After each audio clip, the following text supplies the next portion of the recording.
పెళ్లి తర్వాత కూడా నయనతార సత్తా చాటుతోంది. వరుస సూపర్ హిట్లతో దూసుకుపోతుంది. తమిళంతో పాటు ఇతర భాషల్లో కూడా సినిమాలు చేస్తుంది. తాజాగా ఆమె అన్నపూరణి అనే మూవీతో ప్రేక్షకులను పలకరించింది. ఈ సినిమా డిసెంబర్ 1వ తేదీన థియేటర్లో విడుదలైంది. చిత్రానికి మంచి స్పందన కూడా వచ్చింది. దాదాపు నెల రోజుల తర్వాత అన్నపూరణి ఓటీటీ ప్లాట్ఫామ్లోకి వచ్చింది. అయితే ప్రముఖ ఓటీటీ ప్లాట్ఫామ్ నెట్ఫ్లిక్స్లో స్ట్రీమింగ్ అవుతూ వచ్చిన ఈ మూవీ లీగల్ సమస్యల్లో చిక్కుకుంది.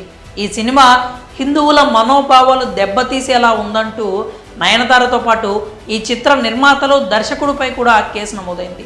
దీంతో నెట్ఫ్లిక్స్ సినిమా స్ట్రీమింగ్ ఆపేసింది. అభ్యంతరకరంగా ఉన్న సన్నివేశాలు ఎడిట్ చేసిన తర్వాత చిత్రం మళ్ళీ స్ట్రీమింగ్ అయ్యే అవకాశం కనిపిస్తోంది. ఇక ఈ సినిమా నిర్మించిన జీ స్టూడియోస్ కూడా ఈ వివాదంపై స్పందించింది.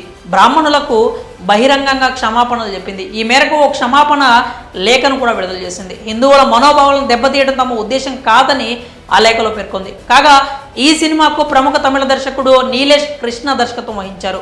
జై సత్యరాజ్, అచ్యుత్ కుమార్, కెఎస్ రవికుమార్ తదితరులు కీలక పాత్రలో నటించారు. జీ స్టూడియోస్, నాదే స్టూడియోస్, టైడెంట్ ఆర్ట్స్ సంయుక్తంగా ఈ చిత్రాన్ని నిర్మించాయి. ఎస్ఎస్ తమన్ సంగీతం అందించారు. ఇక అన్నపూర్ణ కథ విషయానికి వస్తే రంగరాజన్ అనే వ్యక్తి దేవుడి నైవేద్యం ప్రసాదాలు తయారు చేస్తూ ఉంటాడు. ఆయన కూతురు అన్నపూర్ణని తండ్రి వంటలు చూస్తూ పెరిగి వంటలు చేయడంపై ఎక్కువ మక్కువ పెంచుకుంది. ఆమెకు చిన్నప్పటి నుంచే ఒక గొప్ప చెఫ్ కావాలని కోరిక ఏర్పడుతుంది. ఇదే విషయాన్ని తండ్రికి కూడా తెలియజేస్తుంది. బ్రాహ్మణ కుటుంబంలో పుట్టి మాంసాహారాలు వండే షెఫ్ ఎలా అవుతావు అని ఆయన నిలదీస్తాడు. ఎంబీఏ లాంటి కోర్సులు చేసుకోమంటాడు. అయితే అన్నపూర్ణకి తన స్నేహితుడు ఫర్హాన్ తోడుగా నిలుస్తాడు.